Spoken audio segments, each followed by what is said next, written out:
What's up, everybody? Big Herc 916, getting down fresh out. And I have with me here Sari Lopez, and we're chopping it up, having some great conversation that we wanted to bring to our fans. So, Sari, we were talking a little bit off camera about how you grew up and your background. And could you share that with our audience about like what was it like growing up in Washington and a little bit about your background and how you grew up? So, yes, hi, thank you for having me. And I was raised in Washington and I was born in Portland, Oregon. And at 3 days, I was adopted. So, I was adopted into like a Caucasian family. So, I don't really know my mom. I just recently like found out who my mom was, not my dad. So, my mom was very young. I want to say she was like 13 when she had me. So, she gave me up and I was raised by an adopted family. I was raised in like a normal, pretty like middle class, average household. I was always super different. I was always wild. I was always in trouble in school, always fighting. I was very unlike my parents. Do you think part of that was trying to figure out like where you fit in, or? Yes. Okay. Yes. I always felt like I was in a room full of people and alone. Like I could be with so many people around me, but I never felt like I really fit into that scenario. You know what I mean? Yeah. And that followed me for like years. So that was the feeling I could always say, like I just never felt like I really fit in. And not really knowing, I didn't know what nationality I was, just until like recently I did like the DNA testing, and which was crazy. So I didn't know for years because it was like back then adoption was very closed. So like you didn't know anything. They give you like this little tiny card, and they it's like a secret. It was a closed adoptions. Nowadays they do like open adoption where have way more info, right? Okay. So I really didn't know anything. But then my parents are like blonde haired, blue eyed, like very calm, raised in church, like, and here I was always wild. So like from a young age I was wild, but I didn't really get in trouble, outside of like fighting at school until like my teen years, and that's when I really felt like, okay, I don't fit in with these people. I don't want to hang out with these people. So I just started hanging out with the, other people, like not the so good people, but those were my friends in time, that those are my homies, my people Okay. that I really felt and I fit in with, probably because I was a mess and they were a mess too, right? Pretty much. Yeah. So like from a young age, like probably about 13, 14, I started getting in trouble. Did you have any brothers or sisters? I did. I had an older brother. Okay. One older brother. That was it. He was very. He didn't really get in trouble. He thought I was a mess always. I was like the black sheep of the family, Yeah. right? Okay. So like I was an outcast. Never my family didn't really agree with how I acted, or So I just kind of disappeared from that, and I just was always hanging out with my friends, my people I did feel like I fit in with. So then shortly after that, I started. Getting in to doing things that were going to end me up in juvenile. So I was in and out of the juvenile system my entire, teen years.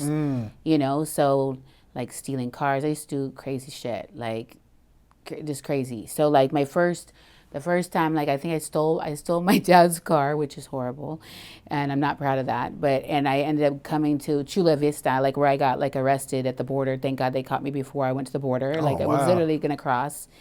We got arrested at gunpoint. I got locked up in San Diego. That was I think my first time, going to like through the system, and then. So I did time in San Diego, like a short, because it was my first run around. So you got drove all the way from Washington down to Chula Vista? Yes. I didn't even know how to drive, and it was like a stick shift or whatever. Oh, wow. So I learned how to drive real quick. That's when I learned how to drive. So we were with it was my friend, and we were with like these two guys. So we ended up coming all the way down and we were gonna go to Mexico. So that was the first go around, and after that, it just kind of got worse from there. So I started just, you meet people in the juvenile system too. Obviously, you meet people who are worse than you, who you want to act bad with. And at the time, I liked it. I'm not gonna lie. I liked to be, I had that always in me. I never fit in. So with those people, I felt like I fit in. So I hung out with a lot of people who are real crazy, into gangs, into just they didn't care. They didn't have any family system. They didn't have family like I did. You know what I mean? They're just a mess. They were Their moms were, like a lot of my friends, their moms were drug addicts. Dads weren't around, just messy, like their lives weren't good. So that's why they were living that way as well. I went to jail several times, so like the second time I actually ended up stealing a car off a car lot with some guys, and I ended up being the craziest one to drive it. We got in a high-speed chase. I got away from the police that time, but then I got arrested in Tacoma, Washington. Did time on that one, and then I ended up going to the actual juvenile institution. So I was locked up, like, what is juvenile prison? I don't know what they call the... Yeah. I don't know. Back then it was called the institution. I'm not too sure what they call it now. So I got locked up in Seattle, Washington, and that was like a year and a half on that first time, being actually in like the juvenile prison. So of course I meet more friends that are like, I think are good for me, but they're not really, and I'm still wild too. Like, and at that point I didn't have any kids, so it didn't matter. It didn't matter. So everything I was doing was like, this is cool. Like I didn't care. And my poor parents, like I really put them through it. They're like, I was probably the only one, I think, locked up that I remember actually having a parents, like mom and dad, that would come. They would do their best to come see me and visit me, and they always were supportive. And they couldn't figure out why I was always like so bad. Yeah. Like they're just, and they always blamed it on me being adopted, and maybe it was. I mean, honestly, maybe it was. I feel like when we don't feel like we fit in, we have to find where we think we fit in, and then I'm just a mess. So you find other bad things, right? You're trying to find a connection somewhere in the world. Yes, because I wasn't connected with who I was Yeah. hanging out with my family. That's for sure. And so like I just gave them like a lot of problems, like it, and so I got out and I kept just doing the same thing. I was constantly in jail. I got arrested in California numerous times. My probation officer, my parole officer would fly down here, fly me back in shackles. Wow. Like I was constantly just like, and I'd run away doing stupid shit. Like I was at one point living in Oakland in a hotel with some Jamaican guys, like just crazy shit. And I was like, and they had wives, like, and I was young. I was like 15. Oh, shit. And these men were grown. Yeah. Later I found out they're like part of a reggae like band. I swear. They would have me at the bar, like I'm a woman. I was 15 years old, and I was, but that time when I ran away with somebody I met at the institution. Yeah. So like just doing crazy shit, and finally ended up in juvenile again. Like I was always stealing cars, always in high-speed chases. Like I had gun theft charges, and then I ended up the second time in the juvenile until I was 18. So I was raised like I was totally in the juvenile system, like almost my entire teen years. So then I went to I got released when I was 18. Okay. So I got out, still wasn't any different. Still like that, had the same crazy mindset. And then shortly after that, I got pregnant with my daughter, my oldest daughter, who's now 29. And so I had her, and that guy, like her dad is a total mess. Like I was still a mess, living with my parents, like, and still like wanting to party, you know what I mean? I was on bed rest with my daughter the entire pregnancy, so I didn't like party when I was pregnant with her. But shortly after that, my parents like, well, I'll take you. I just left her at home with my parents, and I was out in the streets again. So I was just constantly, that was the lifestyle that, I kept going back to, strangely enough. Now I'm like looking back, like, what the fuck was I doing? Yeah. So, I was still like, and then I ended up in jail like at 19, for stealing another car. Or I got in a high-speed chase, but that day I wasn't driving. Like I just had a feeling. I had a feeling not to drive. So we get in a high-speed chase. There was a 15-year-old boy driving the car. And my friend's in the back. He's like putting together a gun. I'm like, can you not, like he's going to shoot at the police. So we're in a high-speed chase. It's like 11 in the morning. And then he turns left. We're doing like 90, crashes the car into like a pole, like a telephone pole. And so the whole pole comes, it was like a coupe, so the whole pole comes in the middle of the car. Well, I can't get out. Well, they get out and run, but I'm stuck, so I'm going to jail. That was my first time in county jail. So, I did like 6 months on those charges because that was my first runaround as an adult, and, at that point, like, having a daughter and everything, I did want to change, but there was a lot of things that were wrong with me still, so I didn't really, make a lot of really, well, the problem is my association the most, right? It's not like your friends were. Yeah, You had a hell of a group. Yeah, yeah, and that's who I was connected to. Like, Yeah. I really those were my people, So, that's why I kept going back to the same shit, So I did time on that charge, and then I got out. And then a couple years later, I got pregnant with my son. So I kind of was like, not really getting as much trouble like I was in my juvenile years, but still not like living 100%. I was out partying, and I left my daughter a lot at home with my mom and dad, and they helped me with her. Thank God they did. She was safe at home, but obviously my life wasn't really put together either. I wasn't being responsible. And then I got pregnant with my son. I was like 23. And then like a couple months after I was pregnant, like I ended up catching a charge for assault with a deadly weapon. And the deadly weapon was like a coffee cup. So we ended up like some girl had jumped my what was my first husband at the time, his little sister. So we ended up waiting in the guy's house. It was like their neighbor. So we got in the guy's house, we broke in the guy's house, and my husband at the time and myself were in there waiting for him, and we, like, when he came home, we jumped him, and I broke the coffee cup on his head. Well, I didn't know that was a deadly weapon. Well, the guy ended up going to the hospital, and I don't know how, he was hurt. So I ended up going through charges through my pregnancy with my son, and come to find out my son had like a congenital heart defect. So that like really, really changed my life. Like that did make me have to grow up. That was the wake-up call? Yeah. It was my first, like, okay, what the hell am I doing? I need to get it together. So like and my son ended up having like major issues. So he ended up having to have open heart surgery and everything. So I ended up getting lucky on that, and only doing like 6 months of house arrest. And I think I was on like probation or something. So I think the guy that we ended up beating up, like, he felt bad for us. Like, I'm so glad he had like grace for me at the time, because had I went to prison like with my son, you know what I mean? Like I wouldn't have been there for all those things. Yeah. So after I had my son, I really started changing. I had no choice. My son's gonna have open heart surgery at 3 months. And so he ended up having open heart surgery, and after he had surgery, he went into cardiac arrest, like because of the ventilator wasn't placed correctly. And so he ended up like dying in front of me, like in the hospital. So he's in the hospital in ICU, and they're resuscitating him, and my mom and I are in the room.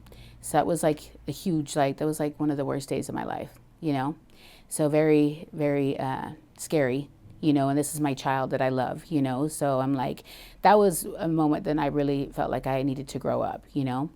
So when you decided to make a change, did was it your husband at the time, or just a boyfriend? It was my husband at the time. Did he see himself changing too, or? No, he was a mess. No, he was a mess. Yeah, he never could really deal with it as a man. It was really hard for him to deal with like the pain to go through watching your child have surgery. Like, he would always be a mess. He was never like really like my backbone. You know what I mean? Okay. Like, he would be like down the hall freaking out, like, and he just wouldn't show up to the hospital. Because my son ended up having 3 open heart surgeries as a baby. So at 3 months, 1 year, and then 2 years, he had to have a series of open heart surgeries to repair the defect. And like, he was always in the streets. And here I am, like, of course I'm there. It's my son, like, I had to deal with it. I had no choice.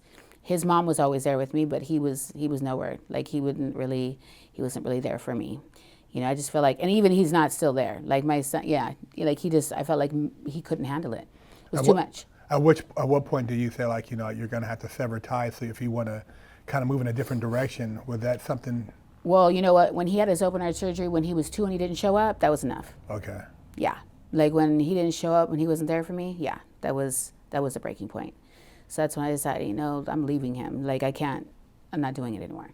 So that's when we finally, like, we called it quits. Because we've been on and off for several years. And with all the problems with my son, too, for the first 2 years of his life, it was a lot, And then, we were going through like a lawsuit, things like that, because my son was, it was caused by it was a fault of the hospital. Okay. So not the heart defect part, but the part with because he ended up suffering a brain injury from the cardiac arrest. So like there was a lot of growing up that I had to do at that moment, you know? But then when we broke up after 2, like I just, like when you break up with somebody, you kind of lose yourself for a little bit. You're like, you kind of like, for me, because I was always wild, it was like I kind of went back to my old like partying, like, that lifestyle. So like I was, my mom would help me with my son, and I was involved, but not like I should have been, And so like I went through a year of where I was just kind of lost, like lost and now back partying a lot. And then I met my second husband, and he was selling drugs.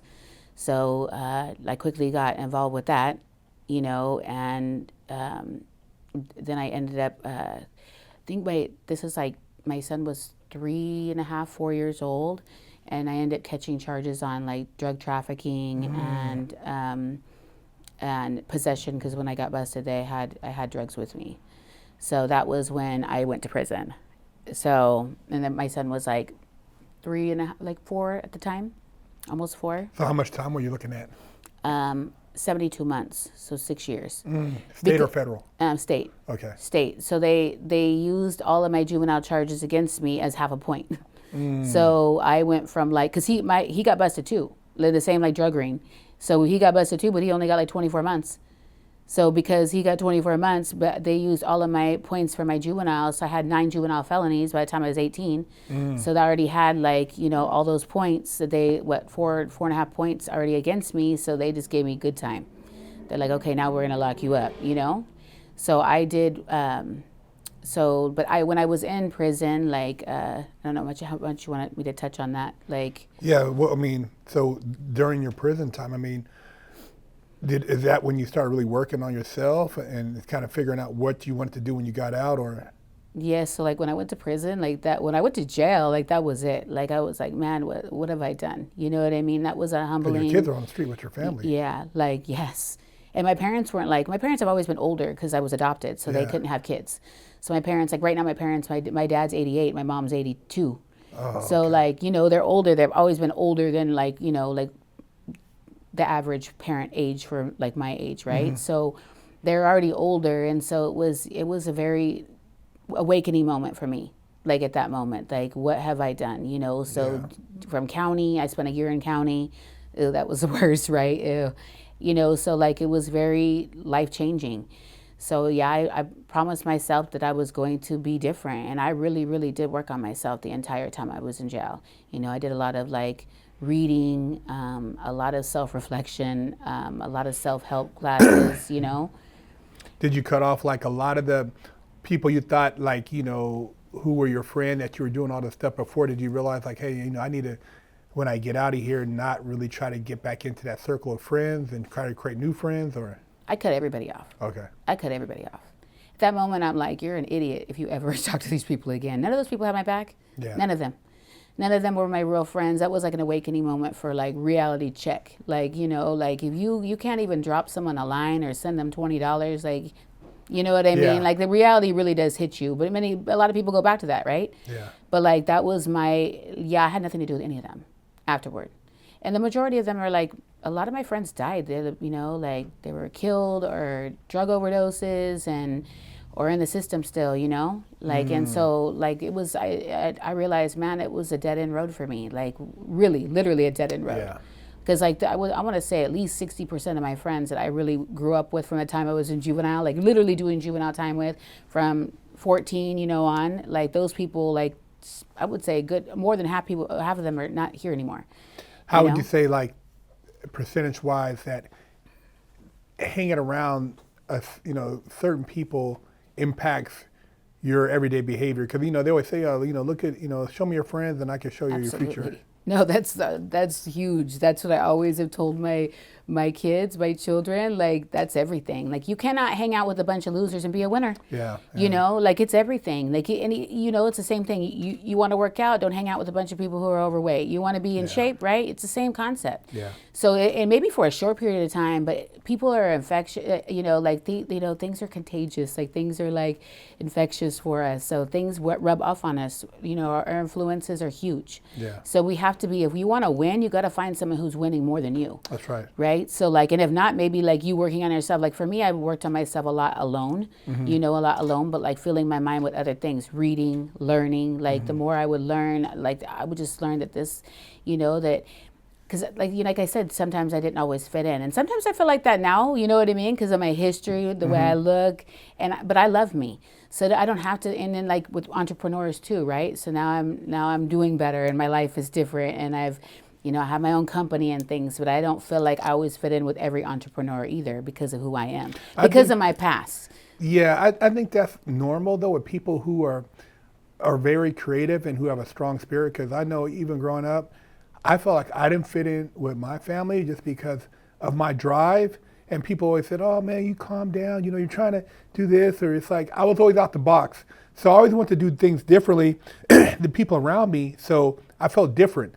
Like I didn't want to, you know, I see somebody like, you know, a guy drinking 40 ounces of smoke. I'm like, yeah, that's not me, you know, or, you know, people want to do certain things, but then I would do certain things to fit in. But when I did them, I didn't feel right, even though I was doing them.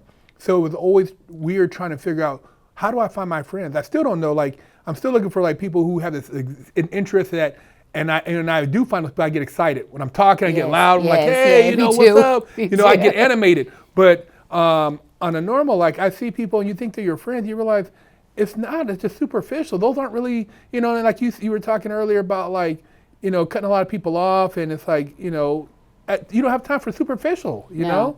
No, I don't do fake, and like I have to be around people. So like if you're not feeding my soul, like if there's nothing good that's coming from you and you're just negative, that's just drowning. You know, when you're around somebody who's complaining, playing the victim, poor me, I can't get ahead, my life sucks, I have so many bills, I'm good on that because I feel that.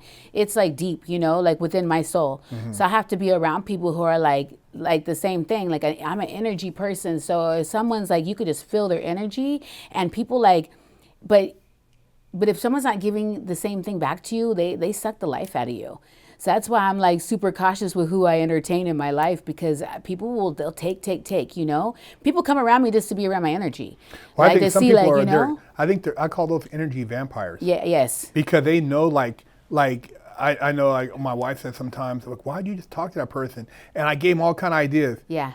And like, oh man, blah, blah, blah, blah, blah. And it's like, they're not going to do any of that. No. And all they did is want to get it, and if they're going to take it, I mean, but you just wasted like an hour or 2 hours talking to that person, and every time you talk to them, nothing changes. Right. So I got to a point now, I look at the phone, I'm like, man, I'm cool. I've told them everything. You know, I'm cool. Oh, okay. Because you sound like a broken record. It's like, okay, I'm over and over. I've told you the same thing, and you're not making any adjustments in your life. So you know what? You're wasting my time, because I could be feeding myself into something else. You know what I mean? Like, because you can't just give, and never receive. That's right. You have to be around people who are going to also, you know, give back, because otherwise you're going to end up empty. Well, you know, it's funny. Like now they have on Facebook, you know, sometimes it says 7 years ago or 5 years ago, and when you look and you see something, you're like, damn.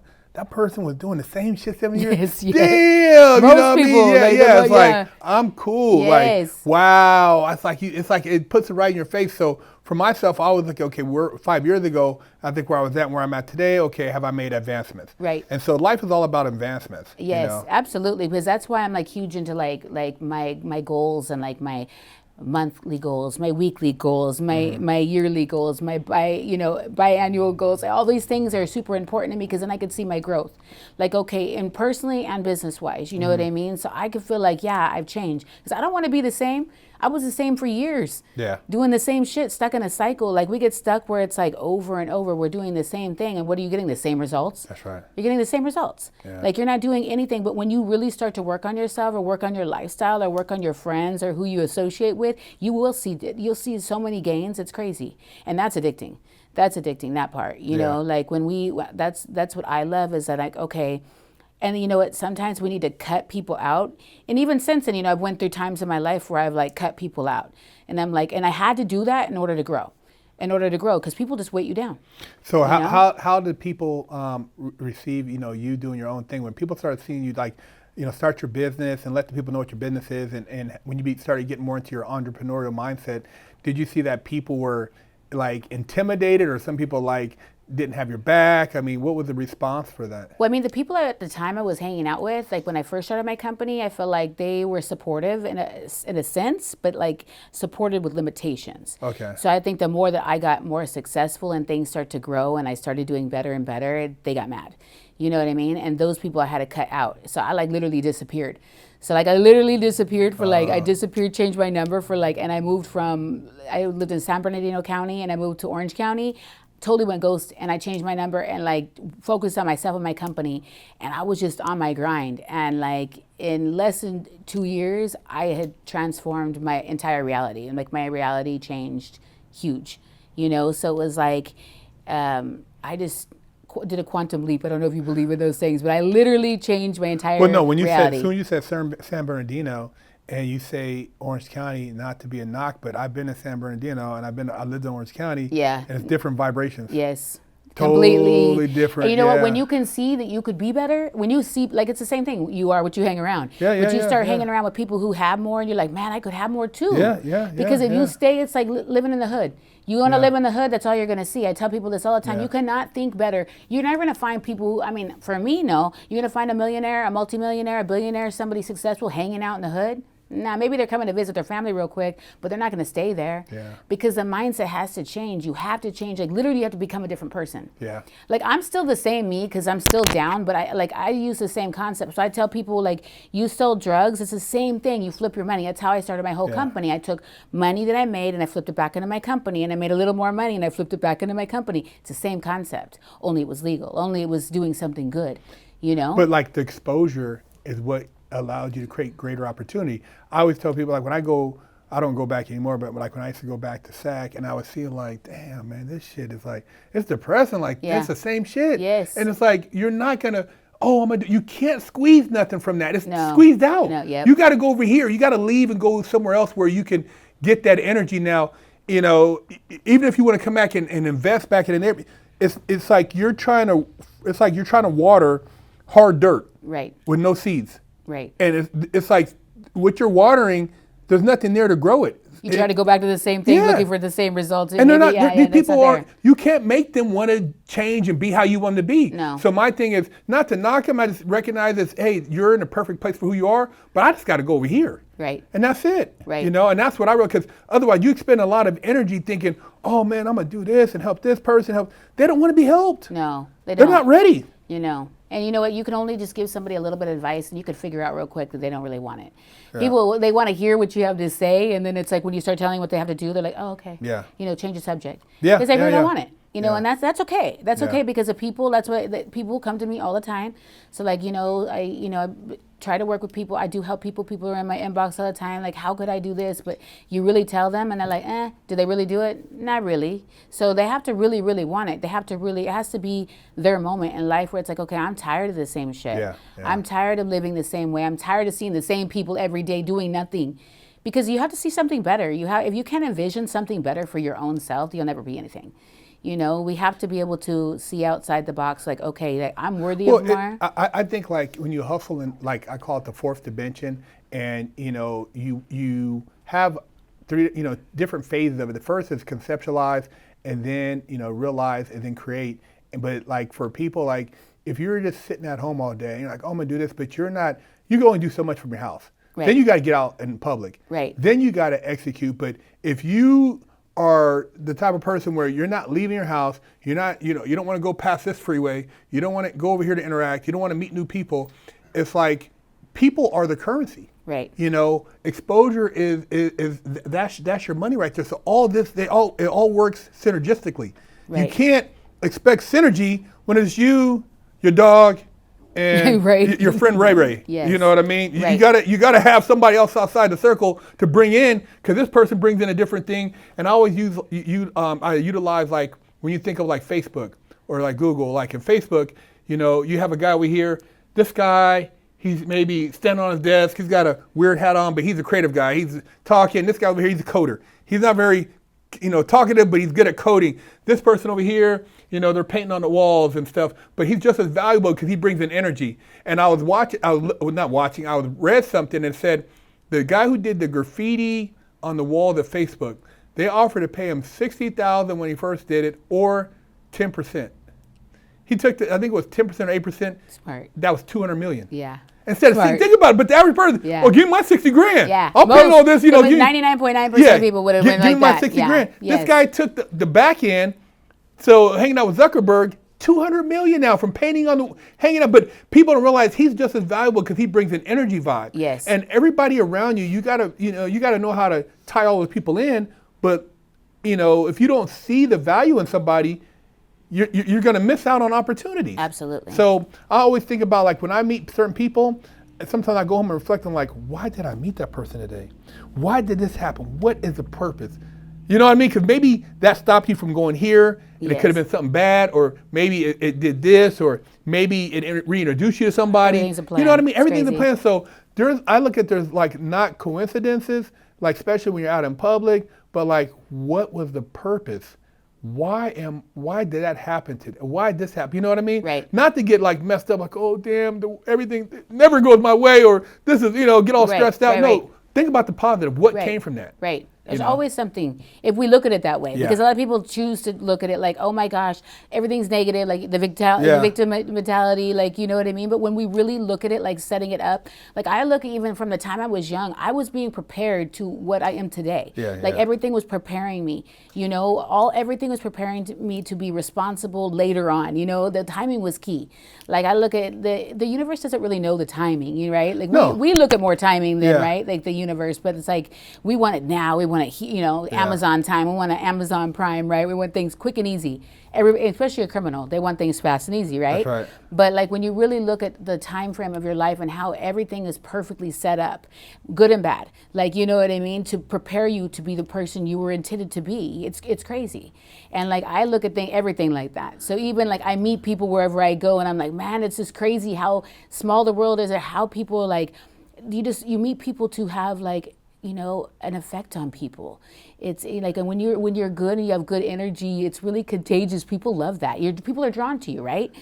Like so they really, What do you tell people, like, or say other women or entrepreneurs?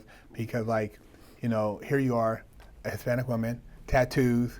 People don't know you've been in jail until you tell them, but they see the tattoos, or they're like, man, but you don't make any excuses. You just are who you are. I know for myself, I don't go around like, oh man, black man, white supremacists keep me down. Damn it, oh my God, this guy looked at me and I know he was racist. God damn it, he looked the way he looked. He had to be, because I went in there and I asked for something and he just pointed. That's racist. He should have told me where it was. I'm like, come on, man. I mean, God, everything you're a victim. I don't ever look at it like that. Sometimes I'm like, okay, but I keep pushing. I know things exist in the world. People are ignorant. Right. You can't stop that. No. But for me to sit here and entertain that and give it the energy is not worth my time when I could be finding a solution. It's limiting everything about you anyway. Anything you can't grow like that. You can't grow as a person. Yeah. So like a lot of people are, but I tell people that I don't care what people think about me. Yeah. Like I don't. Like now, no. Before, yeah. I feel like when my kids were younger, as a mom, as a woman, especially with my son when he was going through all these medical issues, people would be judgmental towards me, looking like in a hospital, like they want to put you in a box, they want it, whatever. Now I don't even care. Have you had all the tats and stuff for a long time? I just recently got these arm tats, but I've had tattoos before. I always had like the little 3 dots on my eye. I had this since I was 16. So people would always look at me because you could see it through my makeup, and I've always had a different hard look. Like it's just, I think, the dark hair, like, and when I don't smile, people think I look mean. And that's true though, because now I do photo shoots. I look mean when I'm like, okay, I gotta smile, I gotta like soften my face. So like, and it's not purposeful, because if you know me, I'm not. Like I can be, well, not anymore, like before, right? Like I've changed completely. Mm-hmm. But but at the same time, I don't really care what people think about me because Yeah. it doesn't matter. Because I know who I am as a person. I know Yeah. where I've come from. I know how I've changed, and I know how much I help everybody who's in my life. You know what I mean? And I know I'm a good person. So when you're good to people, just good things happen. I don't You think know? it's a waste of energy for me to worry about, somebody saying, "Oh, the big black guy or this guy." It's like, dude, I really don't care. Like you said, I go places, and my thing is sometimes I try to strike up conversations with the most unlikely people. Like I look at somebody and I said, I wonder if they've ever talked to a black guy. Hey, man, that's a cool shirt, man. Where'd you get that from? And they'll look and start talking, and next I cracked them. Just today I had to deal with some stuff. I was waiting for the tow truck. I'm talking. This lady sitting there, and she's like, "Oh, I'm trying to leave." And the tow truck driver, "Okay, let me move my tow truck." And I said, "Yeah." I explained to her what happened. She's like, "Yeah, I went to this place and they did this and that." And we're talking, and here I am just making up something to talk about, but it's practice. I'm always practicing. Right. So that way, if I'm in a situation, I can talk my way out of it rather than sit here and act like these people need to talk to me. Sometimes you have to be the catalyst. Right. And a lot of Right, people right. don't know how to be the catalyst. So they assume things, and then when they start talking to somebody, they're like, damn, that wasn't the furthest thing from what I assumed. Right, exactly. Well, so I think it's our natural, like our minds, they go there, right? Like, which is wrong. It's the ego. Yeah. It's the ego, right? Yeah. Like, I'm like, okay, we think that about people because it's the ego inside of us, right? Yeah. We shouldn't be thinking anything, So I think that's kind of human nature. We tend to be all like that, but we shouldn't be. I feel like now it's 2024. We got to think outside the box. It doesn't matter what color you are, where you come from, if you got tattoos. Like, we need to think, we need to think the best. Like, I feel like people are.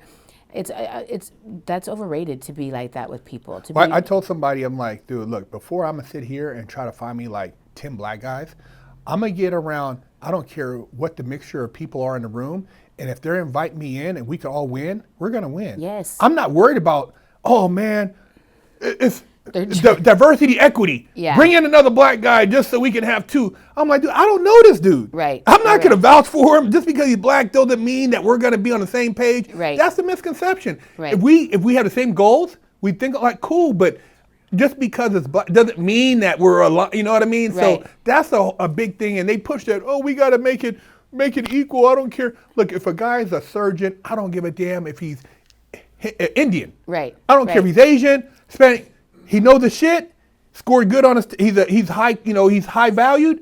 Hey man, it's cool. But you know what? Most people don't understand it. That's what's limiting everything in their lives. That mentality. Yeah. That mentality is like you'll never be winning with that mentality. No, you can't. Who do you ever see that's like winning in life? That has that type of mindset. Nobody. Yeah. And that's, but you know what, and when people step out of that, like but I think it comes too with being around certain people, because if that's what you're surrounding yourself That's right, around, right? yeah, Your family, yeah. because we have to be uncomfortable in order to change, right? You have to, yeah. You do. That creates change. Yes, because I wasn't always comfortable. Like I said, I always felt like alone in a room full of people. Like the same thing around people who were successful. Now I don't care. I walk into an event, I might be the only, like it's different because there's not, when I go to events for like business and things like that, I would say it's about 10% women and the rest are men. Mm-hmm. It becomes a little bit different to try to network with men, right? Like it's a different world, like for a woman and a businesswoman at that.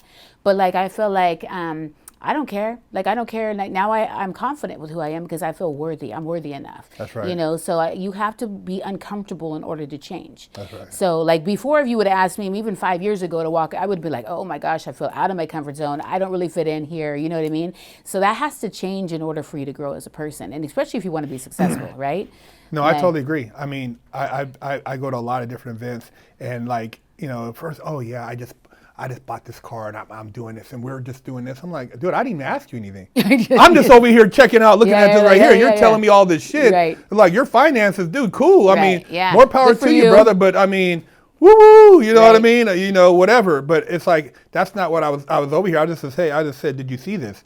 So, I think the insecure people talk very like insecure. that, like very if insecure. If you have to tell people that, like, that's strange. Like, you know what I mean? Like you're insecure. Yeah, the first 5 minutes is all about your financials. Right. Yeah. No one really wants to know that. No. You know what I mean? Like, like the thing is people, like, we want other people to win. When you're winning and you're doing well in life, people, you want to help other people. You're like, okay, you see the potential in people, but like people who are like that, they're just vain. Yeah. Yeah. That's, yeah. You already told they're fake from the jump. Exactly. So how can people find you on social media? My personal social media is the Sari Lopez. Okay. And then my business is Candy Couture with K's, Kandi, yeah. Okay. So. And we'll put the links in the description for you guys, so we'll have all the social media information. Was there anything else you would like to share with the people out there as far as your story, or? Well, I just encourage, like I'm on a vision to help people like who are coming out of prison, who, I don't know, you lost your kids, you maybe, you're not living right, like life is not so good for you, that it's not too late to make a change. Okay. So that's like super, like that's been on my heart for the last 2 years, to really help, women to rehabilitate, and that there is hope, like I really, that's my goal, is to help as many people as possible. And having women on our channel more is, my thing is getting a voice out there, and women seeing you accomplish what you've accomplished, and showing that strength and that comeback, that you can make it happen. A lot of people, like I said, want to be victims, and it cripples them, and it keeps them from seeing their full potential, or realizing their full potential. So I think it's important to have a voice like yours out there, so that other young women can aspire and know that they don't have to settle. Absolutely. And that they're worthy of more than just cooking and cleaning at home. That's right. Or being stuck, like being, the wife at home, not seeing the bigger picture, that like I said, I started my company from my bedroom, like literally. Yeah. And then later I moved it to my garage, but like, hey, you don't have to have and I started my company with $500. Yeah. So like it's possible, like this is real stuff. So like it's possible to start all the way at the bottom and make it. Like I didn't have help. I didn't have family who gave me money. My son did win a lawsuit, but I didn't get any money from that. So like that's his, it's in a like trust for him, like bless my son, like he's, but like I've been through a lot of different scenarios, domestic violence, things like that. So like I want women to see that there is a bigger picture, and there's hope, like for people that feel that they're maybe not worthy of doing more in their lives, and that's my goal long term. Hey, and there you have it. Big Herc 916, Sari Lopez, fresh out. Hit that like button, hit that subscribe button, because you know how YouTube be doing this, man. Holla.